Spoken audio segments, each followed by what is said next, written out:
Rafael van der Vaart, the golden boy who never became God, a player who spent his entire career being judged not for what he was, but for what everyone decided he was supposed to become. Born in Heemskerk, raised in Ajax's academy, and already carrying the weight of a generation's expectations before he'd seen the world properly. The Golden Boy Award was brand new in 2003, first edition ever, and they gave it to him, not as a consolation, as the best young player in Europe. He had this quality that's hard to describe without sounding like you're making things up. A calmness on the ball that made him look like he was playing a slightly slower version of the same game as everyone else. Classic number 10, the kind that doesn't sprint because he's already figured out where the ball's going before it arrives. Ajax, Hamburg, Real Madrid, Tottenham, then a long tail of clubs as the legs started going and the ambitions quietly adjusted. The Real Madrid chapter was particularly cruel, brilliant in patches, then moved on, because at the Bernabeu, that's essentially the same as being invisible. Tottenham was different. 8 million deadline day, almost accidental. And White Hart Lane absolutely loved him. The question that followed Van der Vaart everywhere was whether he reached his potential. Honest answer. Depends whose version you're measuring against. His own? Probably yes. The version journalists wrote in 2003 when they used the words, next Cruyff? Probably not. But that's the trap the Golden Boy sets for you. Win it, and you spend a decade being compared to a ceiling you never asked for. He didn't waste his talent. They just expected something else. Wayne Rooney. The Golden Boy who actually became God. A player from Croxteth, Liverpool, who looked like he'd been built in a factory specifically designed to make opposition defenders question their career choices. The Golden Boy, 2004. And unlike some winners who carry the award like a question mark, Rooney carried it like a statement. Because by the time he won it, he'd already announced himself to the world in the most Rooney way possible, scoring a last-minute winner for Everton against Arsenal at Goodison Park, ending their 30-game unbeaten run and sending the entire country into a mild panic about who exactly this kid was and where he'd come from. He had something Van der Vaart didn't, not talent, because both had that in abundance, but a kind of controlled aggression that made him magnetic to watch. He wasn't elegant. He wasn't a number 10 floating gracefully between the lines. He was a wrecking ball with technique, which is a combination that happens maybe once a generation and makes everyone in the stadium slightly nervous, including his own teammates. Everton to Manchester United in the summer of 2004. £27 million,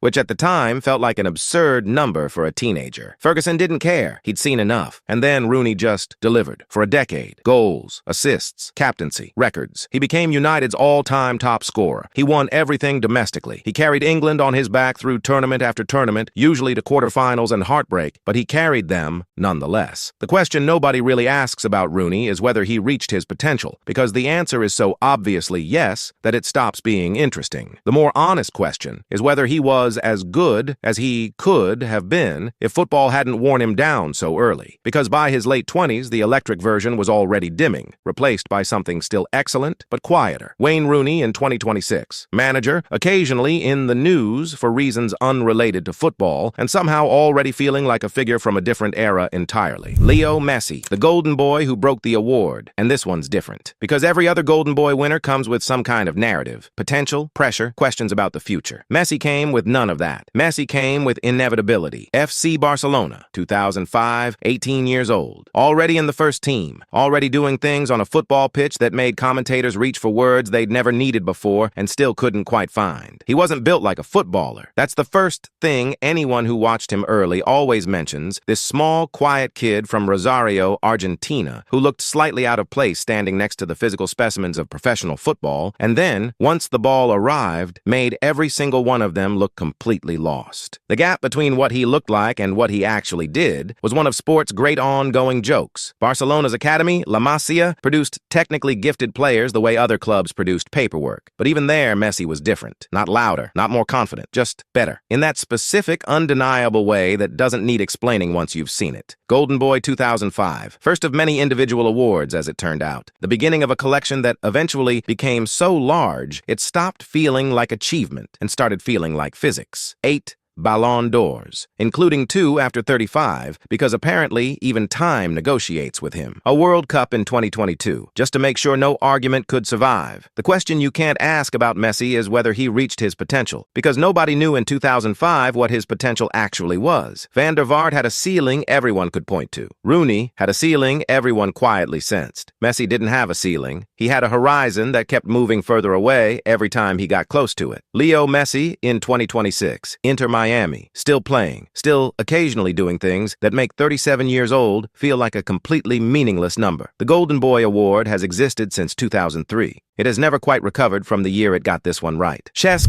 Fabregas, the golden boy who deserved better timing, a player from Catalonia who joined Arsenal at 16, became their heartbeat at 19, and spent the next decade being brilliant in a team that was perpetually, agonizingly, almost good enough. Arsenal 2006, Wenger's project in full swing, beautiful football, young talent, and at the center of everything this teenager from Spain who controlled games like a man twice his age. Classic deep-lying playmaker, the kind that receives the ball under pressure, turns, and immediately makes everything look organized when 2 seconds ago it was chaos. La Masia trained. Same academy as Messi, same philosophy. Barcelona let him go at 16, which is the kind of decision that probably still comes up in uncomfortable internal meetings at the Camp Nou. Golden Boy 2006. Deserved. And then came the years of almost. Arsenal finished fourth, then fourth again, then fourth again. Fabregas delivered season after season, assists records, captain's armband, the full weight of a club on his shoulders, and collected precisely 0 Premier League medals with Arsenal for the effort. Barcelona came calling eventually, because Barcelona always come calling for their own. La Liga titles, domestic cups, things Arsenal had been promising were just around the corner for most of his 20s. Then Chelsea, Premier League title under Mourinho. Then another one. Finally, lifting the league trophy in England, years after his Arsenal peak had carried so much weight without reward. Better timed? Probably. Better late than never, certainly. Cesc Fabregas in 2026. Como's head coach in Serie A, having moved straight from retirement into management without anyone really seeing it coming. The quality was never the question. It was always there. It was just the timing and the Arsenal cycle that kept moving the finish line. Sergio Aguero, the golden boy who scored that goal. And if you're not sure which goal, you already know which goal. Everyone knows which goal. Atletico Madrid, 2007. 19 years old, already starting regularly for a club that under normal circumstances takes years to trust anyone with anything. Atletico weren't the European superpower they'd later become under Simeone. They were a proud, slightly chaotic Spanish club with passionate supporters and a habit of making life difficult for themselves. Perfect environment, as it turned out, for a slightly chaotic teenager from Buenos Aires who played with that same beautiful recklessness. He was quick in the way that makes defenders look like they've made a terrible life decision. Low center of gravity, sharp turns, and a finishing instinct that felt less like technique and more like instinct that had been there since birth. The complete striker, basically, just packaged in someone who looked like he should still be in school. Golden Boy 2007. Then Manchester City in 2011, and the rest is English football history written in capital letters. Because Aguero didn't just reach his potential, he punctuated it with the most dramatic moment in Premier League history. 93 minutes, 20 seconds, City trailing, needing a goal, and then the most Aguero thing possible happened. He scored it, sprinted away, and half the Etihad ended up on top of him in celebration. 10 years at City, 260 goals, 5 Premier League titles, Sergio Aguero in 2026, retired, health issues having ended his career earlier than anyone wanted, but legacy completely, permanently intact. Some golden boys make you wonder what could have been. This one just makes you remember exactly what was. Anderson, the golden boy who disappeared into his own career. And there's a version of this story that's straightforward and slightly sad, and that's the one we're going with. Manchester United, 2007. 19 years old, Brazilian, arrived from Porto with the kind of hype that United signings carried in the Ferguson era, which is to say, enormous. Ferguson didn't buy quietly. When he wanted someone, the whole world knew about it. And Anderson arrived at Old Trafford with the full weight of that attention on his shoulders. And early on, it made sense. He was a box-to-box midfielder with energy that seemed genuinely inexhaustible. A Brazilian touch that made the ball do things central midfielders in England generally didn't ask it to do. And enough physicality to handle the Premier League without an adjustment period. The complete package, apparently. Golden Boy 2008. United won the Champions League that same year. Anderson was part of it. Came on as a substitute in the final against Chelsea in Moscow. Scored in the penalty shootout. Collected a winner's medal. Peak career moment achieved at 20 years old. And then, somehow, that was quietly it. Injuries arrived and never fully left. The consistency everyone was waiting for never quite materialized. Ferguson kept selecting him, kept believing, kept giving chances, and Anderson kept being promising rather than decisive, present rather than essential. A player who existed comfortably within a great team without ever threatening to define it. Fiorentina and various clubs in Brazil. A gentle fade that felt too early for someone who'd won the Champions League before turning 21. Anderson in 2026. Retired, remembered warmly by United fans who always sensed the talent was real and used occasionally as a cautionary tale about potential and what happens when circumstance and consistency fail to show up at the same time. Some golden boys burn brightly. Anderson flickered, briefly, beautifully, and then the lights went somewhere else. Alexandre Pato, the golden boy. Made of glass, a player who was so good for so brief a period that the football world spent the following decade quietly grieving something it had barely got to enjoy. AC Milan, 2009. 20 years old, Brazilian, and playing for one of the most iconic clubs in European football with a naturalness that should have taken years to develop. Milan were past their absolute peak by then, but still Milan, the shirt, the history, the weight of it all. And Pato wore it like he'd been born in Rossonero. He was electric in the specific way that only a handful of players ever manage. Pace, technique, finishing, all of it present, all of it working simultaneously, which sounds obvious but is actually extraordinarily rare. When Pato was healthy and in form, he made Serie A look slightly too easy, which in 2009 was still a considerable statement. Golden Boy, 2009. And then the injuries started.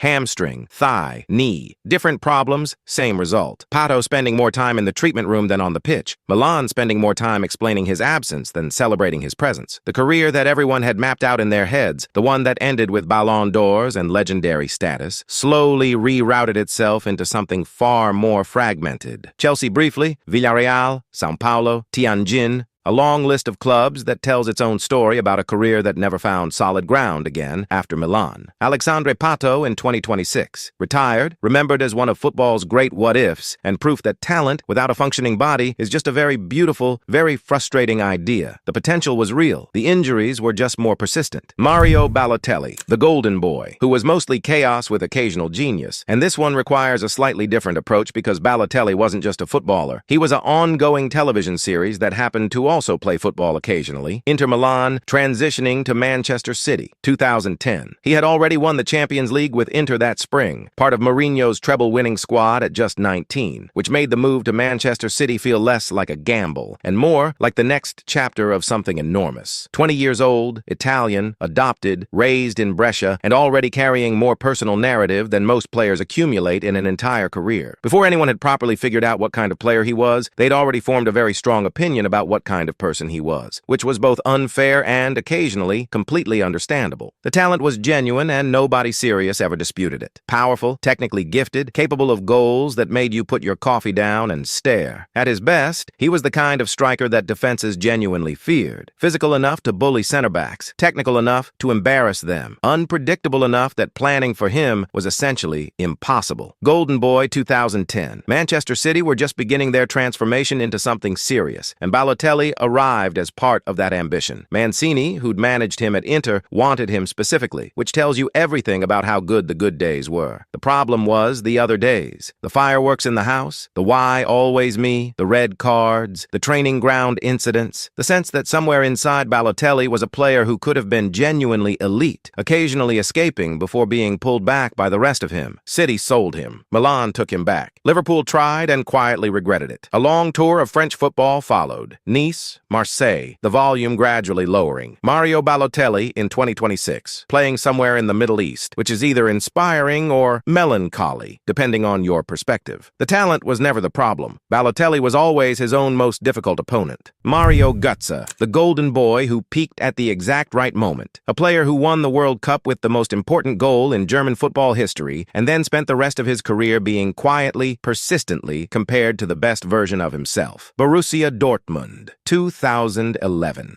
19 years old, German, and already the creative heart of one of the most exciting club sides in Europe. Klopp's Dortmund were genuinely thrilling to watch. High energy, high press, relentless, and Gotze was the technical brain inside that machine. The player who could slow it down, speed it up, find the pass nobody else had seen. He had that rare quality of making complexity look simple. Not flashy, not loud, just perpetually in the right position doing the right thing at the right time. The kind of player coaches love because he makes everyone around him better without demanding the spotlight for himself. Golden Boy, 2011. Then Bayern Munich came calling in 2013, which in Dortmund terms was roughly equivalent to betrayal of a small nation. The transfer happened. The relationship with Dortmund supporters never fully recovered. Bayern paid the money, and then somewhat remarkably, never built the team around him the way Dortmund had. And then Rio, 2014. Extra time. Germany against Argentina. Löw turns to the bench and says the most famous 6 words in German football. Show you are better than Messi. Gotze comes on. Gotze scores.